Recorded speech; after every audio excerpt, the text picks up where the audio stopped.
welcome back to the Leeds Lens for your Leeds United news show. And we've got a few things to get into this evening. I want to talk a bit about Stach and Bijol's future. They've been linked away from Leeds United, but I also want to get in a further conversation because actually, truthfully, I don't think they're the two players most likely at risk of Leeds United losing from the first team this summer. I think there's a few others that I think there could be concerns about who are actually some of our most important players. So I want to talk all about that. And I also want to talk about this left-back that's been linked to Leeds United as well. Feyenoord left-back, 16 assists in 38 games so far this season, I believe. Fantastic return from the lad, and he's also out of contract in the summer, so we'll talk all about that as well. Obviously, if you could help the channel by dropping a like, subscribe, all that good stuff does massively help the channel. I am a small channel trying to get to 2,000 subscribers, so any support you guys could give me with a like, subscribe, all that good stuff, boost it in the algorithm, lets other people who might like this sort of content see it as well. So you could do that. That would be fantastic. Anyway, let's start with this sort of Stach and Bijol news. So there's been reports from a number of outlets around Stach and Bijol's future over the last few days. And I've seen a few other content creators talking about this as well. And I've seen a lot of people, when we talk about this, being quite concerned actually at the idea that Stach and Bijol could move on. Truthfully, yes, they've been fantastic, and I do think Stach's potentially in the shop window. I also think potentially Bijol's in the shop window this summer. However, unless it's a ridiculous bid based on contract length, I just can't see them deals happening. I get why sort of Stach people would look at. I think he's got a lot to offer. As we know, he's been fantastic for Leeds United when he's played this season, as has Bijol. But I also think there's fundamentals with them two players for reasons why they won't move on. Like, I think when you're looking at sort of Stach, if you look at these contract length, I think he'll still have I believe he'll still have 3 years left in his contract in the summer. So realistically, he's already 27, 28 years old. Nobody's going to pay the money that Leeds United are going to want for him. So I don't really see a world where Stach ends up moving on this summer. And then when I think you look at Bijol, I think it's a similar situation. Yes, he's a few years younger, I believe, than obviously Stach. But I think the main issue with Bijol is, again, would Leeds United take an offer would Leeds United entertain an offer that clubs would actually pay when he's got 3 years left in his contract? I don't think they would. And I also think with Bijol, he has got a limited part to his game, which I think the top clubs wouldn't like. Like, I think one of Bijol's main worries, which hasn't actually been a problem for Leeds United with the way we play, is I don't think he's got that great recovery pace. And I think when you look at some of the top teams who would pay the sort of money that would probably get Bijol out of Leeds United, I don't think that they will go for Bijol because of that recovery pace. I don't think they would. Like, if you look at all the top teams, they all play naturally because they're on the front foot, because they're dominating the game. Naturally, they all play with a high line, so their centre-backs need to be quick. Well, unfortunately, Bijol hasn't got that rapid recovery pace that you see from like a Van Dijk, Konate at Liverpool, that you see from like a Gvardiol, for example, at Man City, or a Saliba at Arsenal. He's never going to be that because he doesn't have that recovery pace. And I know you've seen Maguire going to Man United, but I don't think, truthfully, it's been okay, but it hasn't worked massively. And I think that'd be the similar sort of level with Bijol, if I'm being totally honest. So, but I don't think this is a criticism game. I think that's just how he is, and I do actually think that's more of a positive for us because I think they'll both be Leeds United players next summer and next season. And I think this is if we're obviously in the Premier League, and I do think that's massively important because they are two of our most important players. My bigger worry, and I've actually got it in the thumbnail, I've actually got it in the title of the video, is around two key players in this Leeds United team at this moment in time. And we've talked about this player a few times, and I think it's important we bring it up again, and I will constantly bash this issue. But I do think that the main two of worry, in my opinion, are Pascal Struijk and Ethan Ampadu. And the reason I say that these two are big worries, they both have only 1 year left on their contract in the summer.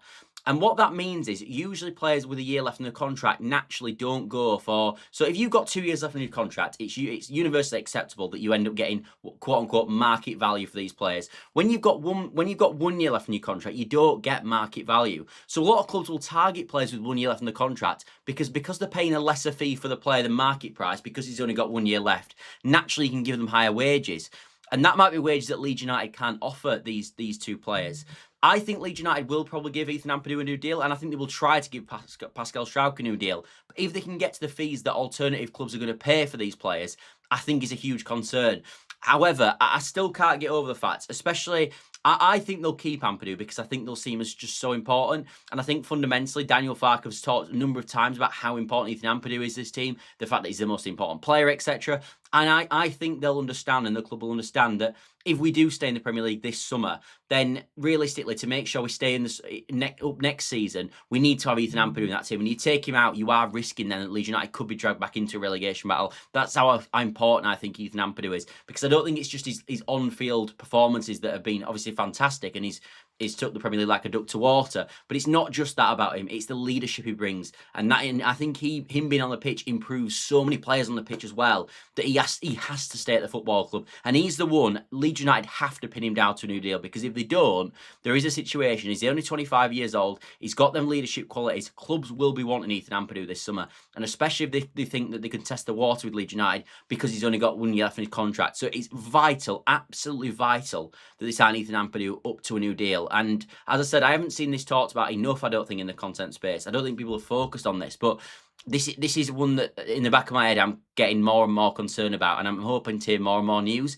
There was obviously a report that came out maybe about a month ago, regarding Ethan Ampadu's contract, where people were saying, okay, the Leeds United are going to start negotiating with Ampadu, but it was only, I believe it was Team Talk that did that report, so we haven't seen anything truly solid regarding that. But Leeds United have to get a move on now with this Ethan Ampadu contract, because clubs will definitely test the waters in the summer if we don't do. And I would he's the one player in the team, of more than anyone actually, that I'd be genuinely concerned, because I think he heads the group, Ethan Ampadu. I really do, and I think that's why he's the captain of the team. And you see the levels of performances when he's playing to when he's not playing on the rest of the players, not just him. You look at the Man United game when he was missing. He was a huge miss in that game, and we talked about it beforehand. We have to pin Ethan Ampadu down to a new deal. And the other player, of course, which we haven't talked about as much, is Pascal Struijk. And again, I think he's not quite as important as Ethan Ampadu, but he's still an integral part of this team. He's a left-footed centre-back. He's played this Farke system now for a number of years. He understands it. He knows how we're trying to play. And he's also vital at helping Leeds United build out from the back. He's really good on the ball, and I don't think we've got a characteristic like that. I think he could be replaced, unlike Ethan Ampadu. I think you can get a replacement for Pascal Struijk, in my opinion. But I don't want to see Pascal Struijk go. And again, he's another one that we should be giving a new contract to. Carl says, hey up, Scott, pal. Good to see you, mate. Marched on together. Nice to see you too, mate, in the chat as well. Stephen says, I think the obvious ones be Tanaka, Nonto, Pro. Don't see Ampadu will leave, but have been negotiating a new deal. Maybe Bogle for 30 or 40 million deal for PSR. Potentially. It's not in terms of, like, I agree with you that Tanaka and Nonto could leave, mate, and we talked about that yesterday, so I don't want to go into too much detail regarding that. But I agree. I think they're obvious that players that could move on, and Pro, I think, will definitely move on. I think Tanaka and Nonto are probably likely to move on. I think Pro is a certainty almost that he will move on. But I'm not as worried about them two. Like, I think we can afford to lose them, and we can sort of get replacements in. It's Ethan Ampadu. He's the one that I'm worried about, and he's the one that they've got to pen down to a new deal. And as Rich Walker rightly says, Team Talk laughing emojis, and exactly. And that's the only report so far that have stated it. And let's be honest. And I think you can make the comment that Team Talk aren't the most reliable outlet out there. Maybe they get some things right. I don't see a lot of what they get right. I think sometimes, obviously, like I could do a piece now saying that Leeds United are going to try and negotiate with Ethan Ampadu between now and the end of the season, and I'm probably right, because that's probably what's going to happen. But it doesn't mean that they've got any sources. Gipton White says, I would be good if we lost Ampadu. Absolutely vital to us. Struijk is good, but replaceable. That's exactly where I'm at, Gipton White. That's exactly what I think.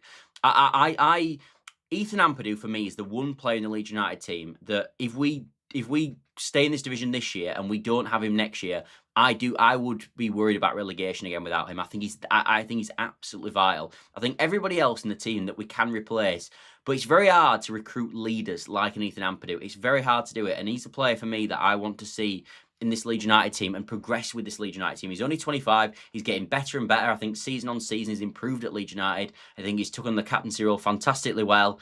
And I do think there's a captain for a number of years there, and I hope we can sell in the vision of where this club's going to get to, because I do think there'll be clubs paying sort of similar, if not better wages than us, and potentially have European football on the cards, I must admit. Andy says, Ampadu seems to have grown in stature. He seems to have a real aura around him. He has, mate. 100%, Andy. 100%. He just feels really sort of composing himself, and I think he's very assured of himself. I've thought that for a long time with Ethan Ampadu, but I think even more this year. I think maybe when he first came up to the Premier League, it was a bit of a unsettled start, but not really. I mean, he was fantastic in that first game against Everton, wasn't he? But for me, he's gone from strength to strength. And he's probably up there with one of our players of the season, if not the player of the season for me. It's not just his. People will focus in on his individual performances, and truthfully, Ampadu would be in the team for his individual performances on his own because they've been that good. But it's not just that with Ampadu. It's far more than that. He's absolutely vital, and I think the fact that Daniel Farke constantly will say that he's our most important player. Managers very rarely do that because it sort of isolates a certain player and puts pressure on a player, and it also sort of belittles other players. But I think it goes to show how vital Ethan Ampadu is to this team, and it's just absolutely vital that we keep hold of Ethan Ampadu. We can't let him go. He just can't go. Unless it's a stupid offer, unless it's 60s, which might sound utterly crazy, but if it's like that, maybe we can start talking about it. But realistically, it's not a goer. But it's not that worries me. It's more that he's got 1 year left in his contract, and it's more the fact that I worry that clubs will look at Ampadu and look at what he can do for them, and think that they'll give him a crazy good pay packet because he'll be able to get him on a reduced rate because he's only got 1 year left. Because Ampadu can say to Leeds United, well, I'm not signing a new deal at Leeds. I'll just see my contract out, then I'll leave for free next summer. And then we've got a decision to make then, because then the club would probably have to sell him for PSR sake. So it's going to be what Leeds United can offer in terms of an offer for him, which I think is going to be important. But you're probably going to have to match the wages of a Calvert-Lewin and probably give him 100 grand a week in truth. And I think you probably get him signed for that. I think Ampadu is investing in the club. I love his... I can't say that word, housery as well. Yeah, no, I think he embodies Leeds United, Ethan Ampadu. I really do. I think he's taken to the club fantastically well. You can tell he's sort of been invested in the club on a further basis than just being a player. And I think that's really important. And I think we've got a lot of that in the team, actually. And we always give credit to this on the channel. And I think it's vastly important. The characters that we've brought in since Daniel Farke has been at this football club have been really good. And that's not just Daniel Farke. That's on the recruitment around him as well. But the sort of the characters that we brought in, I like this Leeds team. I think we've got a lot of good personalities. And I always talk about, do you remember that video that went round when we were getting relegated? It was that hotel room where there's all them kids wanting autographs, and all the Leeds players just stormed through and didn't talk to any of them. Almost like what happened with the Chelsea lads recently. That would never happen with this Leeds United squad. And I don't think it would happen because I don't think people like Ethan Ampadu would allow that to happen. And it's massively important that because it breeds the connection with the fan base, which has been one of the reasons for Leeds United's success this season, in my opinion. We were a different animal against Birmingham City when Ampadu came on. Definitely player of the season. Yeah, I agree. But it's not just that. It's his calming presence and the way he sort of helps out other players on the pitch as well. And also, as I said, when you are one of them players, you've got to butter your own bread as well, in terms of you've got to do your basics well. But he does. We need to give Amps a new deal. He is our captain. Them long throws as well. We need him. I think Leeds will give him a contract. They know he is important too. But the team, Pascal will go, and Nonto. Yeah, look, I agree. I think they will. I think they'll try to give Ethan Ampadu. It's not like they're not going to not try to give Ampadu a contract. It's just, will he be getting tapped up by other clubs, giving him deals that we maybe can't get to? Like, will there be a club out there that give him 130 grand a week and we're maybe at 80, 90 grand a week? And that's where I'm kind of concerned, because some clubs will be able to do that with Ethan Ampadu, because obviously they'll look at it and go, well, look, the overall package for Ampadu, because we're paying a reduced rate and transfer fee, because we're buying him with 1 year left in his contract, and we're basically forcing Leeds United's hand that they have to sell him because they know they'll get nothing in 12 months' time.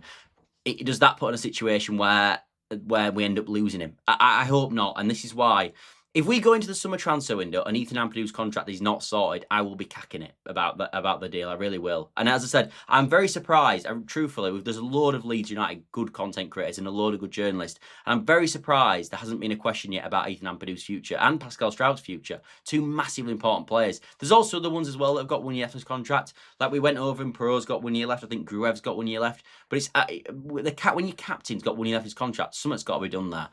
And Tanaka will leave, and Pro as well. Great for PSR as well. Yeah, true. I don't think all three of them will leave, I'm being honest. I think we'd have beaten Scum if he was been playing. Nonto, Tanaka, and Pro will go. Yeah, they probably will. I think they're the obvious ones out there. I think Nonto will definitely go, and I think Pro will go. I'm not as sure on Tanaka, if I'm being honest. The reason I say that is because Tanaka is at an age now where he's 28 years old, I believe. It might even be 29. What clubs would be? What sort of fees are you going to expect him for Tanaka? Because you're not going to get the fees I think probably we'd want to get. Because say Tanaka's come up and he's not had the greatest season in the world for Leeds United this year. What other club would take him? Maybe one of the newly promoted clubs might have a punt at him. But if one of the newly promoted clubs are going to buy him, what are they going to pay for him? And that's kind of where I'm at with it. So I don't think we're going to get the fee that we thought we might do with Tanaka, unfortunately. So at that point, I'd be wondering about just keeping him on. Because I still do think Tanaka has shown at times this season that there's a player in there. I haven't completely lost faith in him. I think Nonto's probably, I don't think it's Nonto's fault, but I don't ever think he's had that great relationship with Farke. I think it's kind of obvious. So I think this summer will obviously be a time, I think, where you can move him on. He's also a good age, Nonto. He's only 22, 23. So realistically, that's at an age where you're still going to get a decent fee for him. And clubs will look at it and go, we could improve this player. Like even maybe Bournemouth have a punt at him or something like that. Or maybe he goes back to Italy. And I think he'll be at a price point where some of them clubs will be able to afford. It's just about so I get that, and I think them two are slightly different. I would be surprised if Nonto's here at the start of next season. I'm pretty certain that Pearl will go. Tanaka, I'm not as sure on. I'm not quite as sure on. But it's just the age thing with Tanaka. Like if he was 22, you'd probably just try to keep him anyway. But other clubs would also be more interested in buying him. Anyway, let's have a look at some other stuff because there has been talk about this left back, a guy called Souffian El Karouani. Karounani.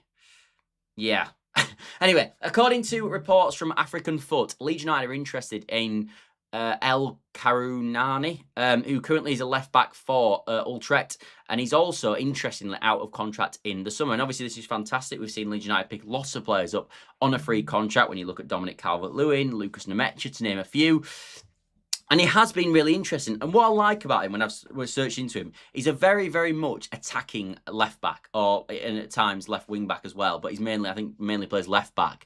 And he's someone that flies forward and gets tons of assists. And I think when we're looking at the next progression of Leeds United, and I think we will probably stick with this 5-back next season, obviously if Farke's still here. I think the next progression is maybe to have someone that's a bit more attacking on that left-hand side than Goodmanson. Like, you've got Bogle, who flies forward, as we know, and he almost at times picks up striker-esque positions, like we saw against Forest. We don't have the same with Goodmanson, but I think when you're playing a 5 at the back, you can afford for a more attacking. Maybe not saying that Goodmanson doesn't attack. I think Goodmanson's more of a left back, and I think Bogle is probably more a right wing back in this system. But I think someone like him could come in. And he could be someone that you could switch, maybe start with Goodmanson in the game, and then maybe you need a goal. You could switch him out and bring this lad in. He's also got 3 goals as well, but 16 assists in 38 appearances in 2025-26 is ridiculous. So in terms of an attacking standpoint, really interesting. There's also other clubs interested in for him. There's West Ham there, Sporting Lisbon, Porto, Wolfsburg, and Besiktas. So there are other clubs looking at him. And of course, naturally on a free transfer, you may be expecting to pay naturally a higher wage. But he's someone that definitely, I think Leeds United, it could be interesting, as I said, especially with us playing this sort of 5 at the back system, because I don't think we've fully recruited for the 5 at the back. When you look at Goodmanson, he does strike me more, in my opinion, of a left back than a left wing back. So I think he could be interesting. But I like Goodmanson. I think it's not a slant on Goodmanson, but we also need a left back anyway, don't we? Regardless, because we've only got one at the moment. But I think someone like him that you could maybe, as I said, take Goodmanson off and put maybe a more attacking version on of a left-sided sort of left back would be something that could be interesting to Leeds. I don't hate this at all. I think it makes sense, truthfully. Hope we stay with the same idea in the summer of signing big physical players. It works. Yeah, you've got to. The only issue with Andy is at some point you've got to develop into a team that dominates more of the possession. Which we're not awful on the ball at the moment, but I think you've got to keep going more and more that way, because that is how you progress as a football club. Because at the moment we're quite happy in games to sometimes just sit in and soak it up and stuff like that, as we know. But at some point, you've got to be the progressor in the game. And I think Fulham do this really well. They've got a nice mixture between they can be more defensive at times, but also they can go and dominate games. And that's how they beat some of the sort of worst teams in the division, if that makes sense. Like they beat Wolves 3-0 at home and they cruise them aside. That's what we need to try get to. So I think we've got a lot of the physicality we need. I think we need to start. It's not that we should go against from it and scrap the style. It's more that we should just bring in them sort of sprinkles of quality in certain areas. I think that's how Leeds United get to this next level. I do think that. Carl says, I hope the 49ers pay the right price for players because they like to pay. They like to pay on the cheap. Are you up to pay the right? Well, we want to get them as cheap. We want players as cheap as possible, mate. Of course we do. But to be honest, I've seen a lot of. We had in the summer a lot of criticism of the 49ers, and again in January. But truthfully, they've done a good job, haven't they, lads? Like, they have. They really have done a good job. Like, we've brought in we've made about £100 million worth of signs in the summer, as we're all aware. And truthfully, if you went through the signs we've made, they've all been, a lot of them have been hits.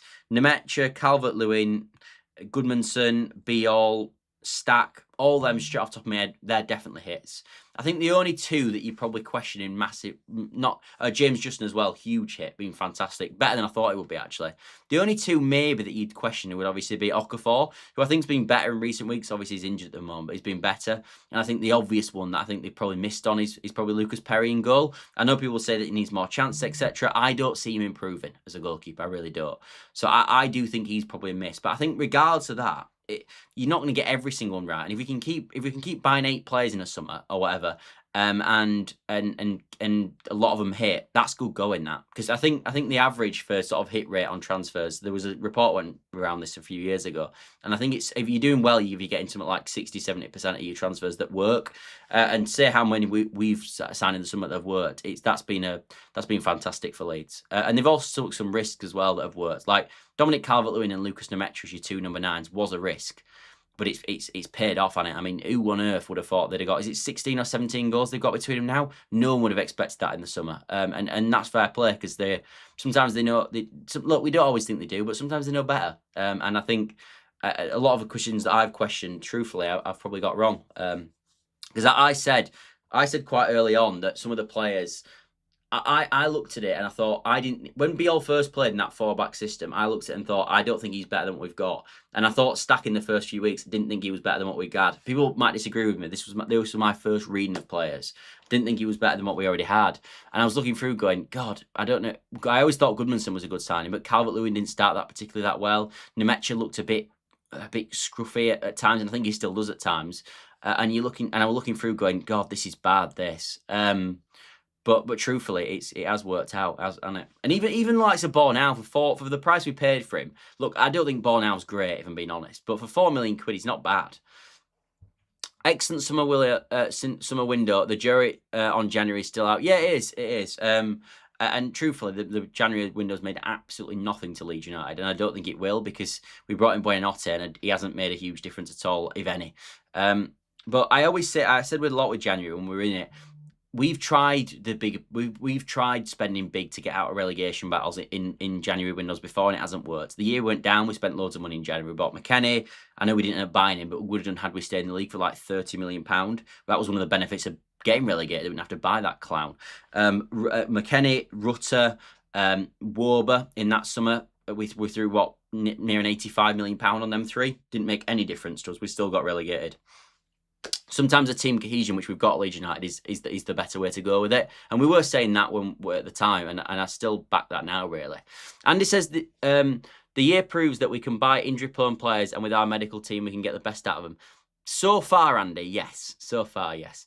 It was a big risk not spending in January, but hopefully it'll work, matching together. Yeah, it was a risk. It was a risk. I think part of it as well was that we saw, when we looked around, we saw other clubs spending, like Forest was spending money, and they were rushing around at the end of it. Like, do you remember that meltdown because we didn't get that Luca Netz guy for like £4 million, which I do get because we did need a left back, but would he have revolutionised our season? Probably not, in my opinion. And you also saw West Ham, obviously, they spent a lot of money, bought 2 strikers, etc., which we desperately needed. And they've seen a bit of improvement. Just think the Sarsi's come in and done a good job for them as well. Someone that I said we should have gone for, by the way, in January. We had a video. There's a video back saying that we should have gone there. I thought it was a decent agreement for a loan deal, especially with our, maybe now we're playing at a 3 at the backs with 3 centre backs at the back. We maybe don't have a lack of depth there. Although obviously Justin's done a good job in there. So I think he'd have been a decent deal for us. But look, he ended up going to West Ham, and that's how it was. But yeah, I think that's part of it. Like, if nobody else had done any business, I think we'd have gone, oh, well, it is what it is. But it was obviously comparing it naturally, like you would always do, to other clubs. Anyway, thanks all for watching. As always, I'm going to wrap up the show there. I hope you've enjoyed it, as usual. And yeah, if you could help the channel, as I said, by dropping a like, subscribe, all that good stuff. I am trying to hit 2,000 subscribers, and I'm getting closer day by day. So if you could help me out with that, that would be fantastic. And also as well, if you could drop a like on the video, it just basically, all that happens, and I've said this a few times, as you guys will know, but basically when you like the video, it basically goes, oh wow, this must be a good video. And if I get loads of likes on a particular video, then it boosts it in the algorithm, and it pushes it out to wider audiences and helps the video get more views and more traction. which is why you'd see in the sort of the transfer window, near the end of the transfer window, them doing really well because they just got pushed out a lot more. So if you could help me with that, that would be fantastic. Gipton White says that's why January was a big risk. We could be a couple of injuries away from disaster. True. The fact of the matter is, if say Ethan Ampadu and DCL got injured this week, and they both did their ACL, absolutely touch wood that they don't. We're in the relegation battle full on. Then we are like at the moment we're sort of teetering with are we in it, are we not? Them two, if them two were to go down at any point, especially if both went down at the same point, I'd be back to serious panic mode straight away. The only benefit we've got with Leeds and the sort of relegation battle still now is that we're not that far away now from being able to sort of like especially with the games we've got. Look, I don't think Wolves and Burnley are going to be walkover fixtures, but you are hoping that Leeds United win both of them, and that's 6 points, which takes us to 37. And then you're looking at it and going, we've got 10 more games to get. Is it 10 more games or 9 more games? But about 10 more games then to get just like probably like 5 or 6 points, which we should do. We really should do. And that's kind of how I'm looking at it. And maybe even if Calvert-Lewin and thing were down, you could maybe still win them games, hopefully. But let's hope we don't get to that stage anyway. But yeah, thanks all. As I said, thanks all for watching as always, and I will see you tomorrow. And also, if you have just joined, because I've just seen a few people have just joined, I have been talking for 26 minutes all about Leeds United. So you're more than welcome to skip back and hopefully enjoy the rest of the show as well. But other than that, as I said, I will catch you tomorrow back at 8 PM to talk a bit more about Leeds United. See you later, everybody, and see you then. Bye for now.